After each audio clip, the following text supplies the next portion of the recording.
sloboda, mi smo gospoda. Sve što treba nam u životu je sloboda. Imat ćemo dosta toga, jer od davnih dana planiram da budem bogat. Fali mi sna i ko da znam da bit ću korak ili dva ja ispred zla.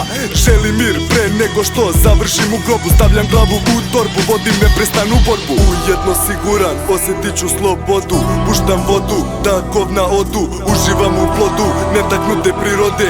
Dušmani mrze jer nam zavide. Shit man, komšija, dobar dan. Rolam u buksnu gram, jutro ustao sam mamuran.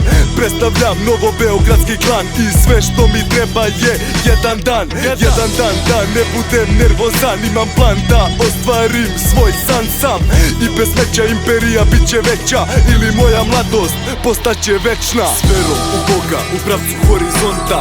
Upoznajte toga kapetana ovog broda. Nisam prodan, uvek odan. Sve za bližnjeg svoga, potrebna nam je sloboda. Više nego hleb i voda, zajedno kroz ova govna. Plovimo i dalje, sve do kopna. Sam miran san i za osjećaj slobode. Život ću da dam, sad i ovde. Hoću svoj život nazad, hoću slobodu.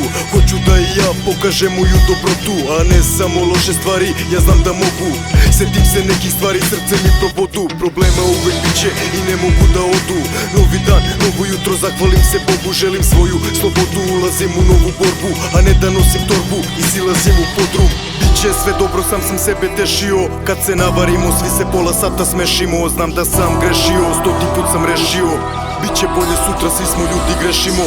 Hoću da i moj brat izađe sa robije, nikada zaboravljen i kad prođu godine. I hoću da kad izađeš, sve što želiš dobiješ. I ja ću brate, kroz ova govna da se probijem. Odbrojavamo dane, iako ništa mane. Svi smo tu i čekamo te, rame uz rame. Jedan je život, sloboda, a ne sranje. Treba biti pametan, brate, treba nam pamet. Dosta mi je više da budem u kurcu. Hoću svoju porodicu i svoju kuću. Čim ustanem, prvi problem mi padne na pamet. Dok ne napravim pare, brate, neću da stanem. Kradem Bogu dane, želim lep život. Želim da mi jednog dana ne bude krivo. Hoću sunce, neću crno i sivo. Hoću uspeh, hoću normalan život.